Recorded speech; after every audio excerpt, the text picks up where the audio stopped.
Hello, if you're here, you're thinking about booking an epic adventure. So you've got to ask yourself a few questions. What are your objectives for booking this epic adventure? What do you want to get from it? Where do you want to go and when? How long do you want to go for? Very importantly, what's your budget? Who are you going to book with? And what do you need to do to make it absolutely fabulous? Well, first of all, where do we start? Where is it you want to go and what is it you want to do? My choice was to ride the Amtrak California Zephyr, 52 hours on a train from Chicago to San Francisco. Not everyone's choice, I can accept that, but it's my adventure, so I'm going to do it. Fortunately, I'm in a position to have experienced Chicago before. Once was in the summer, 16 years ago, and once was in January 24, where it was minus 20. That was not much fun. I did love it there, and I wanted to do more while I was there, so I knew that I had to go back when it's a bit warmer. At that time, I was also taking the overnight train to New Orleans, where it got me thinking about the California Zephyr. So first of all, when am I going to go? Well, this will depend very much on the budget. I chose my dates for the Zephyr first, as this was my main reason for the trip. Once I'd sorted out the Zephyr, I started to put things into a spreadsheet. I found that was going to be the simplest way for me to be able to monitor what I'm doing. You could always just write it down. It makes no difference. Make sure you get your dates right, because if you book something and you overbook, it's a hassle, it's awkward, you don't want to be changing, and it could also then start to cost you some money. So what I then started to do was start to look at some flights potentially. So get an idea of cost. There's various websites that you can use. I'm going to put all the links to the websites that I used in the description down below, which will help you to have a look and probably do your own thing. But what I also needed to do around the Zephyr trip, I needed to decide what else I wanted to do. There are things I wanted to do in Chicago and around Chicago, and there are things I want to do in San Francisco as well. So I made a note of those and I put them in. Now there's two little towns that I visited 16 years ago. One's a town, one's a city. One was Pontiac in Illinois, where they had some fantastic murals and a history of Route 66. So I wanted to revisit that and actually spend a night or two there so I can fully enjoy it. And the other one is Springfield, Illinois, which is the state capital. It's got a lot going on, lots of museums, and I only had a very, very brief trip there, so I need to go through and have a look at that. So that means I put some extra time on the Chicago side. Then San Francisco, I want to go and have a look at the bridge in Alcatraz and those sort of things. So there's going to be a few days there. So to me, what this meant was I am going to be going for 2 weeks. So I now need to have a look at my flight prices, where I can get the best flights, where I can get the flights from, and also, as far as the Zephyr's concerned, how much that's going to cost me. So starting in the middle, working forwards, working backwards. So it looks like I've got a plan that's coming together. Now also, I need some hotels in these towns and cities. So the idea now is, and the principle is, set out and do your research. Chicago is not a cheap city. San Francisco is not a cheap city. You can do motels if you want to, but again, it's all down to you and your budget. A very important thing is, I'm not intending on driving over there, so I'm going to be using the likes of some public transport to get about. So I want to have a look at some deals for those as well. So I've got some links for that for you down below as well, where you can actually get yourself sort of day passes, 3-day passes, or whatever it might be. Now I've done a lot of this sort of stuff before. I've booked for myself, I've booked for my brother to go with me, even to the point of he now calls me Abtaman. Thank you very much. Now, as I am now a senior, I have to be very, very careful and think about other things as well. I'm not as reckless as I used to be. Still as fun-loving, but I have to take care of myself. So I need to be careful. As Graham Norton is saying, I'm old, not obsolete. Thank you, Graham. So, hotels, booking hotels. It doesn't really matter which way round you do this. You can book your hotels, you can book your flights, you can book your travel, whatever it is.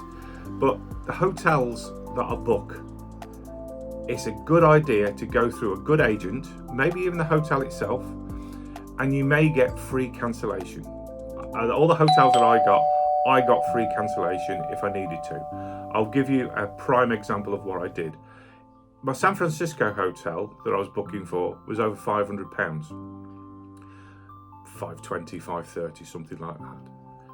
By keeping an eye on it, you've got time to look at these things. And I had a look again, and it had dropped to $430. So what I did was I rebooked it at the lower price, cancelled my old one, got my money back, £70-80. That's going to pay for meals and drinks. I'll also show you my Amtrak booking. I know I booked that well ahead of time. I'm going to show you what I paid for it, and I'm going to show you what the cost is now, and this is 2 weeks before I go. There's about $500 difference. That is a lot of meals, that's lots of drinks, that's lots of fun, it's a day out, it's trips to museums, it's whatever you want to do. I'm going to be using public transport to get about. I booked a hotel in Springfield.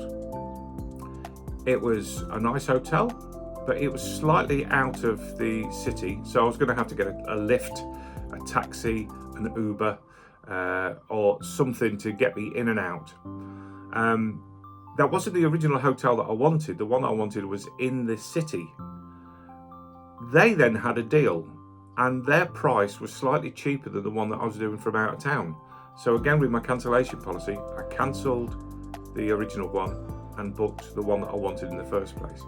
This then gives me the freedom to walk around and to go and see the things that I want to go and see, which is what I'm going to do, which is the whole idea about doing it. I want to have some fun, and I want to have time, and I don't want to worry about having a couple of drinks. And if you get tired during the day, you can just walk back and go and have a kip, go in the jacuzzi, go and have a swim, have a sleep, whatever you want to do. So, being an older chap, I'm going to show you my needs and how I meet my needs, and to have a fabulous time.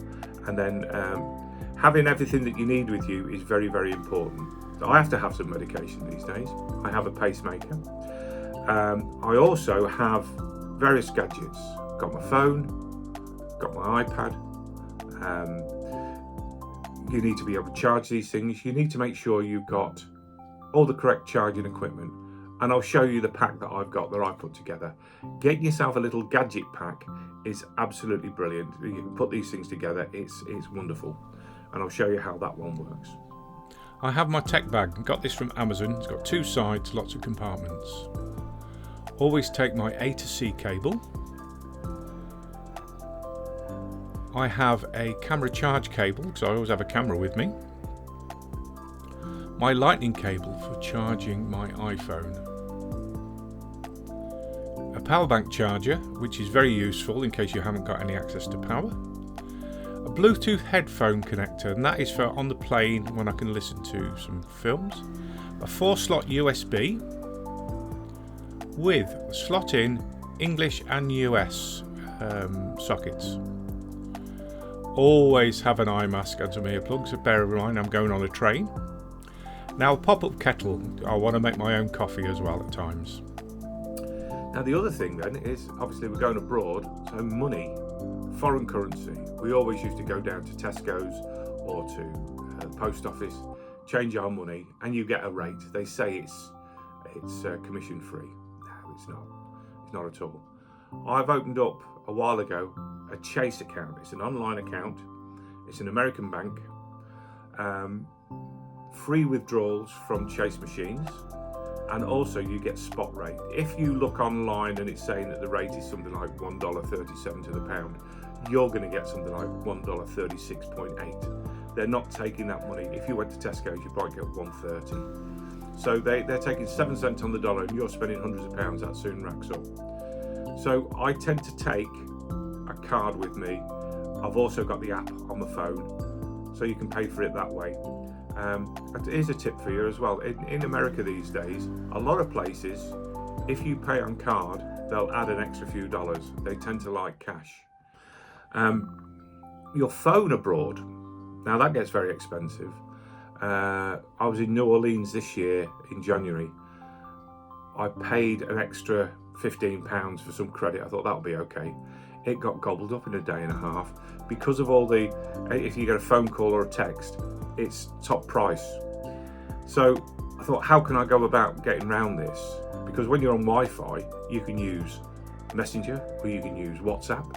So I kind of came across eSIMs. Now, I might be late to the game here, but an eSIM is so easy. I'll give you a link to the company I use, it's Airalo. I'm not being sponsored for any of this, but if there's any sponsors out there that want to sponsor me, I'm more than happy to talk to you. But Airalo, it'll cost you something like about £6 for a fortnight. You get 2 gig of data. But okay, your phone's not going to work for phone calls and text messaging, but if you set it up that you know people and you're using the likes of Messenger, you're using the likes of WhatsApp, then you can use that all the way through. You can make your phone calls using that. You can still go on Wi-Fi and make your calls. You can check your emails. So 2 gig of data for a fortnight should be enough. And if you need to top up, it's only a few quid. So you're going to be okay. eSIMs are very much the way to do the international travel. They operate in something like about 180 different countries. So you can use that all the way around the world. Who did I book with in the end? Well, I booked with British Airways for my flight in and my flight out, and also the first part of my hotel. So that was a package on there. Doing your search through the likes of Skyscanner, Trip.com, Kayak or whoever, again, links down below. I found that by booking a flight in, flight out with hotel, it worked out a little bit less expensive. So that was great. Expedia, I went on there and I booked a couple of hotels with them. And again, you get some extra points for your next trips. If you want to book something else, your money will come off there. I also used Trip.com for a hotel, and that worked out at a very good price. I'd never heard of those. I saw it in a video some time ago. Yeah, they do okay. Amtrak, I booked direct with them. I will show you the price now as well. Yeah, I'll show you now. I'll put it on over the top while I'm talking. Booked a roomette for myself and my friend who was going to come out and join me for the second week. I booked well ahead of time. That is now nearly $500 more. I said that earlier on in the video. This is the evidence I can show you. So it is good to book ahead of time. But as I say, one of the things that you need to do is make sure that you can get refunds back for cancellations if you can't do your trip. So, recap, where am I going? I'm going to Chicago, going to Springfield, Illinois, going to Pontiac, back to Chicago, California Zephyr, and then San Francisco. I hope you found this video interesting. If you want to make comments down below, please do. If you want to ask me questions, ask away down below. I will answer them and I will come back to you. Please like and subscribe this, and then also there's going to be a little series of videos where I'm actually travelling. So follow me, come with me. You may just enjoy that. I'm going to put it together. It will be great to see you come along with me. Hopefully I can get some good views. Just remember, as Graham Norton said, I'm old, not obsolete. Thank you, Graham. Look forward to getting your comments. I'll see you on the next one.